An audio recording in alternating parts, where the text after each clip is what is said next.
Pain is now my favorite part of life. Siyempre, you're gonna ask me why.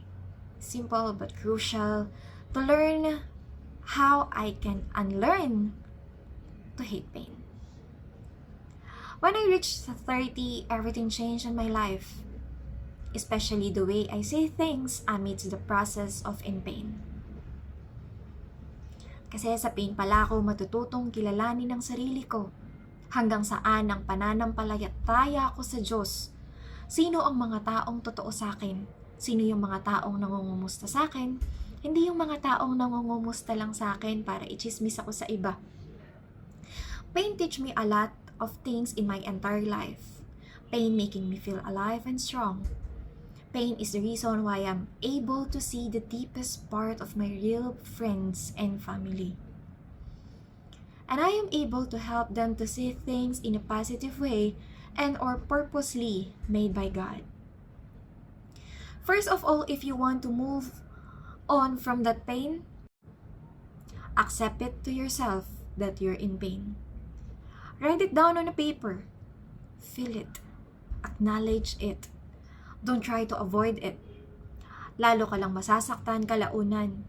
It's like the analogy of pagtago ng mga di mo ginagamit na damit sa cabinet mo. Diba nandyan pa din? Nakatago lang. Pero kung i-allow mo yung sarili mo na ilabas na yan sa bahay, you won't remember that in time.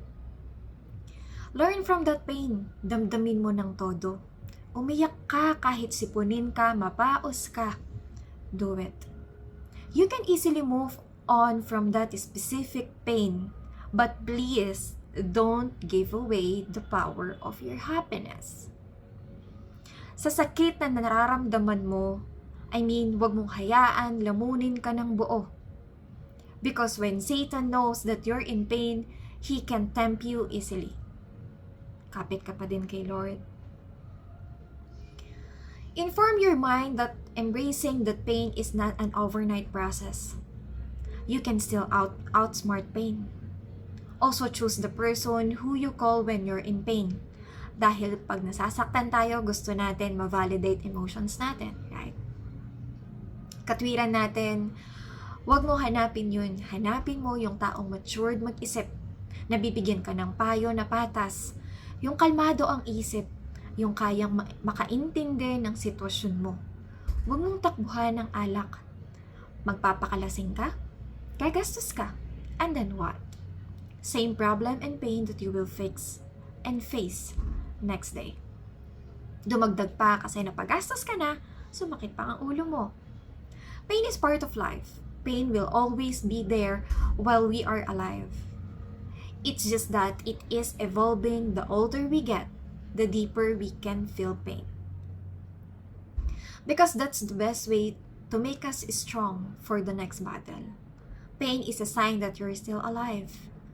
All kind of crisis in life, we are all entitled to experience it. Hanggat buhay tayo, tandaan mo yan. And appreciate that you are in pain kasi mas malapit ka kay Lord sa mga panahon na yan. Take the chance to talk to Him. Take the chance to feel that He is embracing you. Loving someone is like giving them a power to destroy you and expecting them don't do it. And in pain, give time to feel it, but don't allow it to destroy you. Breakdown is the best way from God of He prepared the breakthrough that He is preparing for you. Laban lang ha. Kaya mo yan. Magtiwala ka sa sarili mo. Bye!